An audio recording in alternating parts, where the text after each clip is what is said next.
ಮುಂಭಾಗದಲ್ಲಿ ಕುಳಿತಿರುವ ಶಿಕ್ಷಕ ಶಿಕ್ಷಕಿಯರೇ ಮತ್ತು ನನ್ನ ಮುದ್ದಿನ ಮಕ್ಕಳೇ, ಎಲ್ಲರಿಗೂ ನನ್ನ ನಮಸ್ಕಾರಗಳು. ಪ್ರತಿಭಾ ಕಾರಂಜಿ ಅಂದ್ರೇನ್ ಮಕ್ಕಳೇ? ಯಾರು ಹೇಳ್ತೀರಿ?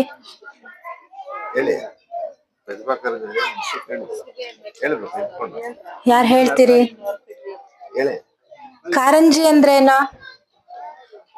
ನೀರು ಚಿಮ್ಮುವುದು ಅಥವಾ ಉಕ್ಕುವುದು, ಹರಿಯುವುದು ಅಲ್ವಾ? ಈ ಪ್ರತಿಭಾ ಕಾರಂಜಿ ಅಂದ್ರೆ ನಿಮ್ಮಲ್ಲಿರುವ ಪ್ರತಿಭೆಗಳನ್ನ ಹೊರ ಹಾಕುವುದು. ನೀರಿನಂತೆ ತಡೆ ಇಲ್ಲದೆ ಹೊರ ಹಾಕಿ ಧೈರ್ಯವಾಗಿ ನಿಮ್ಮೆಲ್ಲರ ಒಬ್ಬೊಬ್ಬರಿಗೊಂದೊಂಥರ ಪ್ರತಿಭೆ ಇರುತ್ತೆ. ಯಾವ್ದೋ ಒಂದ್ ರೂಪದಲ್ಲಿ ಹೊರಗ್ ಬರ್ಲಿ. ಇದು ನಿಮ್ಮ ರೈಟ್ ಏಜ್. ನಿಮ್ಮಲ್ಲಿರೋ ಪ್ರತಿಭೆಗಳನ್ನ ಹೊರಗೆ ಹಾಕೊಳ್ಳಿ, ಗುರುತಿಸ್ಕೊಳ್ಳಿ. ಎಲ್ರು ಓದಿ IAS ಆಗ್ಲೇಬೇಕು ಅನ್ನೋದಿಲ್ಲ. ನಿಮ್ಮಲ್ಲಿರೋ ಇಂಡಿವಿಜುವಲ್ ಟ್ಯಾಲೆಂಟ್ ಮುಖಾಂತರ ನೀವು ಹೊರಗ್ ಬಂದ್ರೆ ಸಾಕು. ಅಷ್ಟೇ ಅಲ್ವಾ ಬೇಕಾಗಿರೋದು? ಅಲ್ವಾ? ಯಾರ್ಯಾರಲ್ಲಿ ಯಾವ್ದಾದ್ರು ಇರ್ಲಿ, ಒಬ್ಬ ಕಮಿಡಿಯನ್ನೇ ಇರ್ಲಿ, ಇನ್ನೊಬ್ಬ ಡ್ಯಾನ್ಸರೇ ಇರ್ಲಿ, ಯಾವ್ದ್ರಲ್ಲೂ ಕಡಿಮೆ ಇಲ್ಲ ಅಲ್ಲ. ಹಾಗಾಗಿ ಎಲ್ಲರಿಗೂ ಆಲ್ ದ ಬೆಸ್ಟ್ ನನ್ನ ಕಡೆಯಿಂದ. ನಿಮ್ಮ ಕ್ಲಸ್ಟರ್ಗೆ ಆದಷ್ಟು ಬಹುಮಾನಗಳು ಬರ್ಲಿ, ಮತ್ತೆ ನೆಕ್ಸ್ಟ್ ಲೆವೆಲ್ಗೆ ಸೆಲೆಕ್ಟ್ ಆಗ್ಲಿ ಅಂತ ನಾನು ಆಶಿಸ್ತೇನೆ. ಇನ್ನೊಂದು, ನನ್ನ ಕೋದಂಡರಾಮಯ್ಯ ಸರ್ ನನ್ನ ಕರೆದಿದ್ದಕ್ಕೆ ತುಂಬಾ ಥ್ಯಾಂಕ್ಸ್ ಹೇಳ್ತೀನಿ. ಜೊತೆಗೆ ನನ್ನ ಕೈಲಿ ಏನು ಮಾಡಕ್ ಆಗ್ಲಿಲ್ಲ ಅನ್ನೋ ಬೇಜಾರಿದೆ. ಬಟ್ ಪ್ರತಿಯೊಂದು ಶಾಲೆಗಳಿಗೂ ಬಂದು ನನ್ನದೇ ಒಂದು ಗಿವರ್ಲಿ ಕೇರ್ ಫೌಂಡೇಶನ್ ಅನ್ನೋ ಒಂದು NGO ಇದೆ.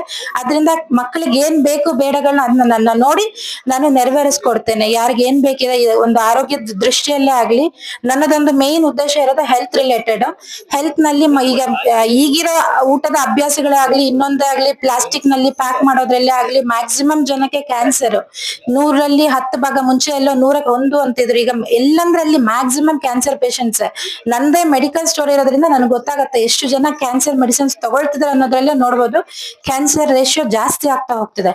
ಹಂಗಾಗಿ ಫ್ರೀ ಆಗಿ ನಾನು ಆ ಕ್ಯಾಂಪ್ಗಳಲ್ಲಿ ಎಲ್ಲರಿಗೂ ಕ್ಯಾನ್ಸರ್ ಉಚಿತ ಪರೀಕ್ಷೆಗಳು. ಹೊರಗಡೆ ಹೋದ್ರೆ ಈಗ ಹಾಸ್ಪಿಟಲ್ ಅಲ್ಲಿ 10,000, 15,000, 20,000. ಜೊತೆಗೆ ಯಾವಾಗ ಗೊತ್ತಾಗತ್ತೆ ನಿಮ್ಗೆ?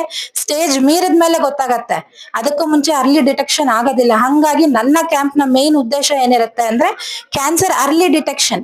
ಗಿವ್ ಅರ್ಲಿ, ಹೆಸರಲ್ಲೇ ಗಿವ್ ಅರ್ಲಿ ಇರೋದ್ರಿಂದ ಮುಂಚಿತವಾಗಿ ನಾವು ಕೇರ್ ಕೊಟ್ಟು ನಮ್ಮ ಆರೋಗ್ಯದ ದೃಷ್ಟಿ, ಮನುಷ್ಯನ್ಗೆ ಆರೋಗ್ಯ ಮುಖ್ಯ, ತದನಂತರ ಬೇರೆ ಇಲ್ಲ. ಹಂಗಾಗಿ ಆರೋಗ್ಯದ ಕಡೆ ಗಮನ ಕೊಟ್ಟು ಮುಂಚಿತವಾಗಿ ಏನ್ ಮಾಡ್ಬೋದು, early stage detection, early awareness ಕೊಡೋದು ನನ್ನ ಉದ್ದೇಶ.